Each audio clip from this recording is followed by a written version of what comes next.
साथ थे वो गुंडा थे, अब आ गए हैं, इन लोगों ने बाहर निकाला है भाजपा के लोगों ने, तो आप कह सकते संत हो गए हैं।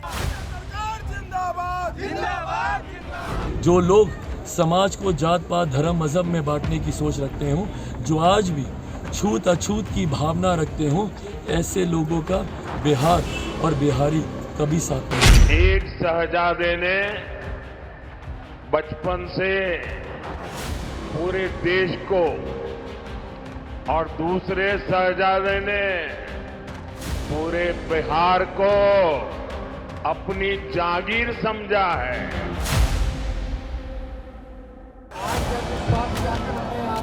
मई की तपती गर्मी में बिहार की राजनीतिक जमीन बयानों के शोले उगल रही है। मुसलमानों को आरक्षण दे दिया जाए, कांग्रेस की साजिश में आरजेडी भी कंधे से कंधा मिलाकर चल रही है। अगर हम लोगों को छोड़ करके उन लोगों को करिएगा तो फिर से आप लोगों को नाश कर देगा। उन्होंने 10 साल तक क्या किया, बिहार के लिए उन्होंने क्या किया, बल्कि बिहार के लोगों ने उनको 39 सांसद दी, उन्होंने तो केवल धोखा दिया है, झूठ बोला है। अगड़ा पिछड़ा, हिंदू मुसलमान, धर्म जाति, कमजोर बाहुबली, बिहार में सियासत के सूरमा हार और जीत के बीच का फासला तय करने के लिए हर वो तरीका इख्तियार कर रहे हैं जहां से चुनावी नतीजों के रुख को अपनी ओर मोड़ा जा सके। इस क्रम में सबसे नई तस्वीर बाहुबली अनंत सिंह की पैरोल की है।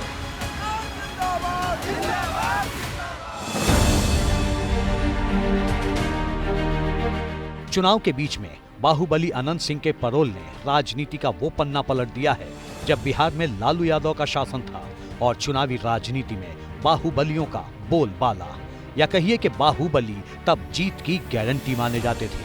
2024 के चुनावी पटल पर छोटे सरकार के नाम से मशहूर अनंत सिंह जेल से बाहर आए तो चर्चा फिर वही है। क्या बिहार की एनडीए सरकार ने मुंगेर लोकसभा क्षेत्र में बाहुबल का जवाब बाहुबल से देने का मन बना लिया है? पहले तेजस्वी यादव का ये बयान सुनिए। अब तो मिलेगा नहीं, लेकिन इसी सोच के साथ लाया गया है।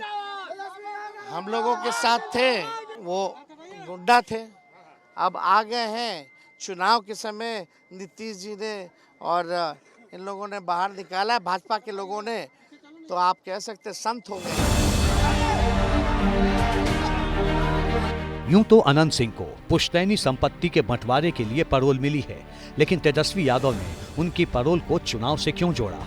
अब ये भी समझ लीजिए। मोकामा और मुंगेर में अनंत सिंह का खासा प्रभाव है।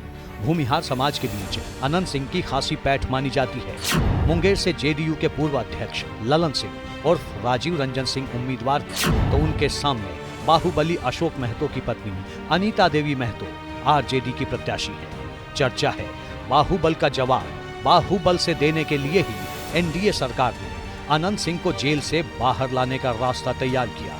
इधर जेल से बाहर आते ही अनंत सिंह ने एनडीए के पक्ष में हुंकार भर साफ कर दिया है कि उनकी कोशिश मुंगेर में ललन सिंह की नैया पार लगाने की होगी। ललन सिंह की तस्वीर लगी रहती है, ललन सिंह को गुरु मानते हैं, गुरु चेले जैसा संबंध है, कैसा? ऐसा बात नहीं है, दोस्ती है। अशोक महतो ने कहा कि आप ललन सिंह को वो भारी मतों से हराएंगे, ज्यादा से ज्यादा वोट अंतर से। आप जनता के बीच पहुंचे तो हैं, क्या रणनीति है आपके पास? कैसे आप लोगों के बीच कुछ सोचा है कि कैसे अपील? लोग तो हमरा भेंट करने के लिए आए, जनता हमरा है। 40 साल से जनता को हम भगवान मानते हैं, जेल से छूटे हैं, जनता से मिलने के लिए आए हैं, सबसे मिल लेंगे हम, कुछ नहीं बोलेंगे। जनता कुछ जान रहे हैं कि ललन सिंह के वोट देना। अनंत सिंह अकेले बाहुबली नहीं हैं जो बिहार की चुनावी बिसात पर ताल ठोक रहे हैं। मुंगेर से आरजेडी उम्मीदवार अनीता देवी महतो बाहुबली अशोक महतो की पत्नी है। पूर्णिया में बाहुबली अवधेश मंडल की पत्नी बीमा भारती आरजेडी की उम्मीदवार हैं। वैशाली सीट पर आरजेडी उम्मीदवार बाहुबली मुन्ना आजाद शुक्ला, जहानाबाद से बाहुबली सुरेंद्र यादव और शिवहर सीट से जेडीयू प्रत्याशी लवली आनंद बाहुबली आनंद मोहन की पत्नी हैं। दूसरे लफ्जों में कहें तो बिहार की सियासी जमीन पर जीत और हार के गणित में बाहुबली बड़ा फैक्टर बनकर उभरे हैं। दिलचस्प ये है कि चुनाव से पहले तक बाहुबलियों से दूरी बनाने वाली आरजेडी से लेकर बीजेपी तक के नेताओं को भी अब बाहुबलियों से परहेज नहीं है। में एक लहर थी नामांकन के दिन, वो आंधी में परिवर्तित हो गई। जब पीएम आएंगे तो तूफान में तब्दील होगा और 25 मई आते आते जो सुनामी उठेगी उसमें सब साफ हो जाएगा। साफ है कि बिहार के सियासी कुरुक्षेत्र में हर एक फैक्टर जरूरी हो गया है, फिर वो धर्म और जाति वाला फैक्टर हो, आरक्षण और युवाओं का मुद्दा या फिर बाहुबल। चुनाव की बिहार प्रयोगशाला में सियासी दल हर युक्ति आजमा रहे हैं।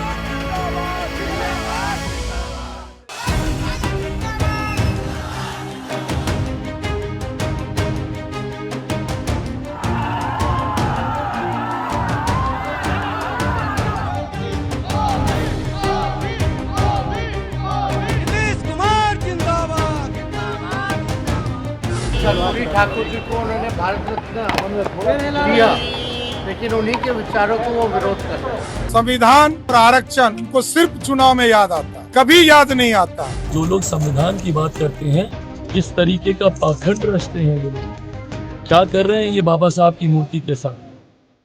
आरक्षण, जाति, धर्म, परिवारवाद और माई फैक्टर, इन मुद्दों पर कहीं सबसे ज्यादा चर्चा हो रही है तो वो है बिहार, या कहिए कि बिहार में लोकसभा चुनाव के नतीजों में इन मुद्दों की स्वीकार्यता का लिटमस टेस्ट होने वाला है।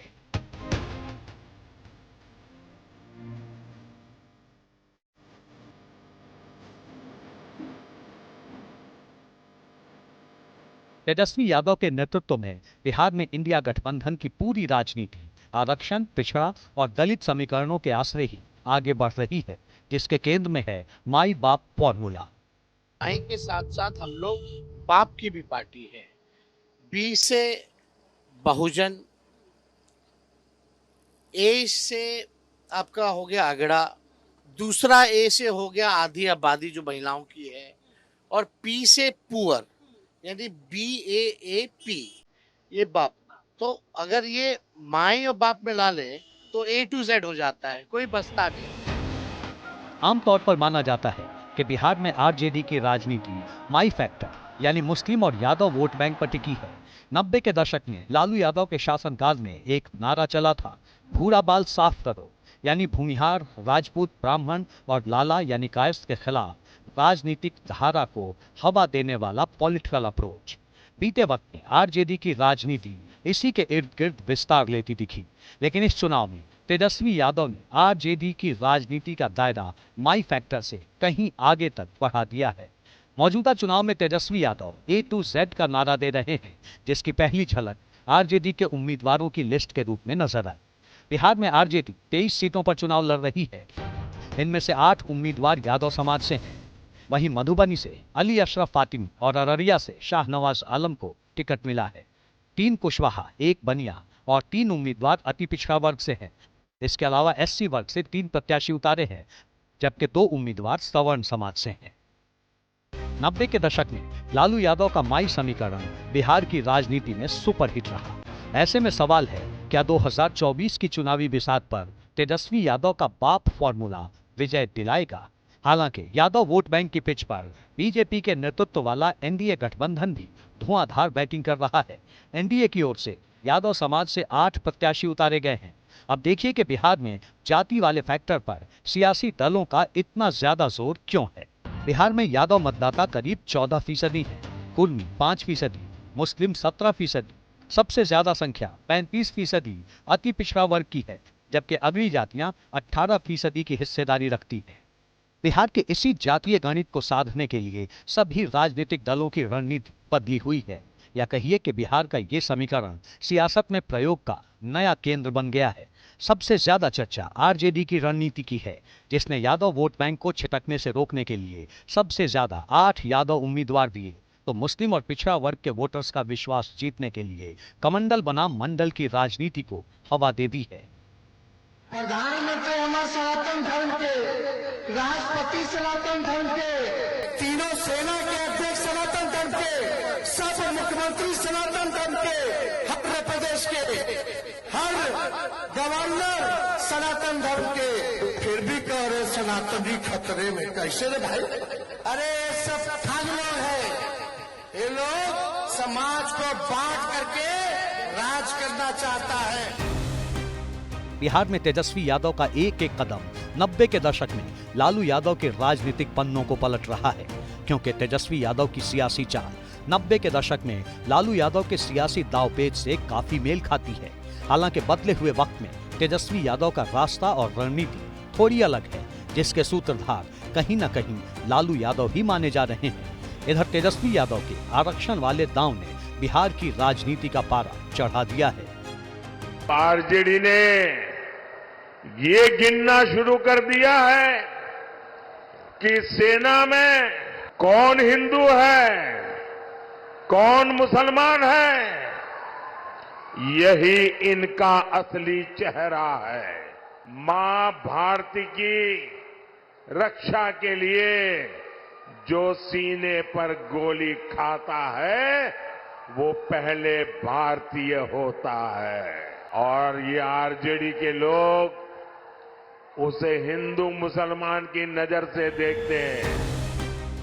आरक्षण पर तेजस्वी यादव के बयान के बाद तुष्टीकरण पर टकराव बढ़ गया है।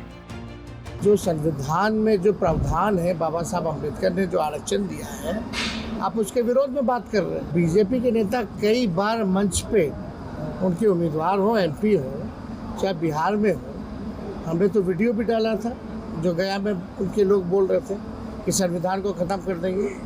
कौन बोल रहे थे? ये लोग तो कर ही रहे। तो मानसिकता क्या है? क्यों सनातन विरोधी हैं जिन्होंने राम मंदिर का विरोध किया? इससे बड़ा शर्मिंदगी भरा गैर जिम्मेदाराना वक्तव्य हो नहीं सकता है।